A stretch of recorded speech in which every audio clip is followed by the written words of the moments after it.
We now explore the capital and collaboration can accelerate India's capital transition. It's essential to ground our discussion in evidence and impact.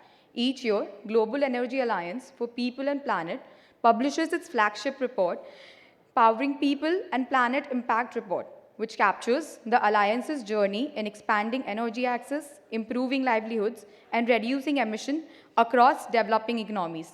To take us through the latest insights, we are honored to have Dr. Tulika Narayan, Chief Impact Officer of GEAPP. Please join me in joining Dr. Tulika Narayan.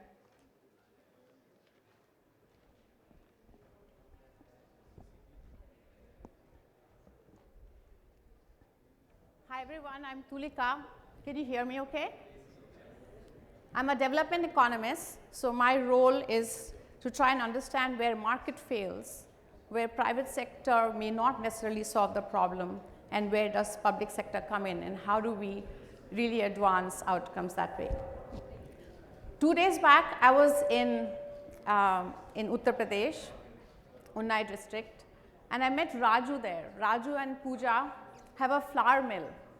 And Raju was describing a situation where people were coming to his house, customers were coming to get their flour, their wheat converted to flour, but his mill was not working. Why? Because electricity was coming for only 2-3 hours, it was interrupted supply, and he was turning back customers. But Raju is lucky because Raju has an electricity connection to complain about. There are more than or nearly 700 million people today that do not have access to electricity, as you know, and majority of them are in Africa. So the question before us is, why is it that people like Raju who are demanding electricity are not getting electricity when in fact he is seeing profit motive there, and the market is not solving this problem, the demand and supply problem. So I want to take you to this chart. I don't know if you can see the stuff down below, but all the way on the left is Somalia. Somalia's energy consumption annually in a year is equivalent to what a laptop consumes annually. Chad, coffee maker. Niger, annual consumption is equivalent to a microwave. In Myanmar is equivalent to a refrigerator. So what do we see here as an issue? A lot of you are from the private sector. What you're seeing essentially is a very poor and tepid demand for energy, which will probably not give you enough revenue to pay the tariffs, which will make it profitable for a supplier to give you electricity. But now Raju, on the other hand, he is seeing a profit motive, but he's still also not getting electricity. So the question is, what is limiting all of this? So if in the context of Raju, he has actually, in India, we just talked in the panel, we heard about a solar subsidy scheme. He can access a solar subsidy scheme. It will give him 65% capex, and he can actually install that. But there is a huge information barrier that is related to that. Raju does not know about that scheme. The supplier does not know that Raju exists, and there are many Rajus that may be there in a village. And at the same time, there may be credit constraints that he faces. So essentially, if we are trying to solve problems of someone like Raju and the issues that are there in Africa, you have to basically transform the entire energy system. Now, I want to describe the energy system in a way as going from point A to point B.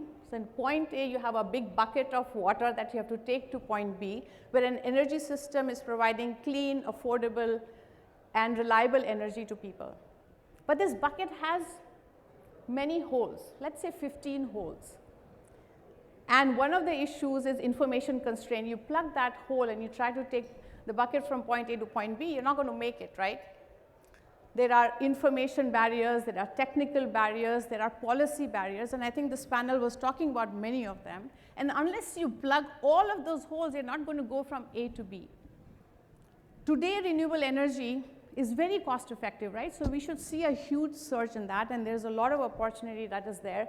But let me also take you to a very important statistic that if you look at the amount of carbon we have remaining to have a 50% chance of staying below 1.5 degrees centigrade, it's about 174 billion tons. that we have to spend from today, 2025 onwards.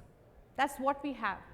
If you look at today's global carbon emissions, we can blow through that in 5 years.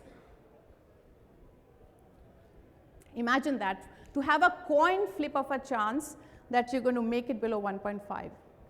If you up it by 67%, we have only about 2 years left. So even the places where there is actual plus, what I mean by plus, impact investors can make profits and we will reduce carbon, we have very limited time. So we need to accelerate energy systems change, take that bucket from point A to point B. And the answer is essentially you have to solve technical, informational, policy, gazillion constraints, and that requires multiple actors. It requires people in the government landscape, it requires people on the technology side. We need to have challenges like entice to solve specific problems, and the Global Energy Alliance is essentially bringing and putting all of these actors together to drive systems change. Now, all of these things that I've said are super hard things to do, but I don't do them. At the Global Energy Alliance, my job is to measure if that change is happening and have we achieved systems change or not. So I joined the Alliance in April, and I went through all the work and I looked at how we are trying to move the needle across all these technological barriers, information barriers, policy barriers. Policy certainty is critical to bringing investment, right? Without policy, you can't move forward. But I also want to say, as you're sort of plugging each of this hole, we call that a catalytic change. It makes a difference. It makes a difference, right? If you can break a technological barrier or information barrier. But when you bring all of them together, you bring about systems change. But at the end of it, you have impact only when you have real projects that are technically, financially, politically feasible that you put on the ground. Without that, action doesn't happen. So I pulled together all the work that we were able to do together with our partners across government, philanthropy, which is bringing flexible capital, enabling multilateral development bank loans, enabling government schemes to happen, and enabling private sector to come in. And basically, I looked at the impact across the projects that we have already deployed together with our partners, projects that are ready for deployment, and projects under design, and then estimated the impact that these projects achieve. So we're looking at improving access or bringing new access to 10 million people through the projects deployed, 91 if we also include projects ready for deployment, 240 million if you look at projects under design. I'm not even counting what jobs and livelihood impact that access results in because I don't have good data, but the direct jobs based on supplying some of this work is 235, similar to going across the project category. And in carbon, we're looking at 18 megatons with projects deployed, 296 if we include projects ready for deployment, and nearly a gigaton if you look at projects under design. So this is what can happen if you pull everybody together and march forward. Back to Raju. So Raju today has been able to access the scheme. He has got a pretty big solar panel that you can see. It's almost serving as a cow shed. And his flour mill is working. He's also been able to buy an oil expeller, which is buying a new appliance is also part of the scheme.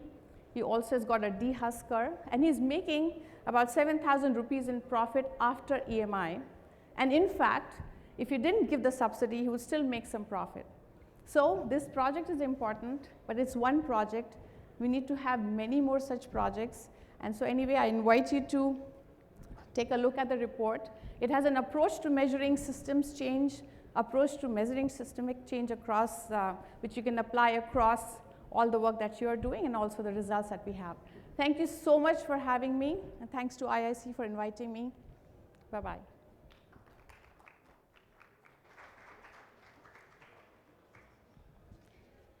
Thank you, Dr. Narayan, for such insightful reflections and for reminding us how data-backed action can truly power both people and planet.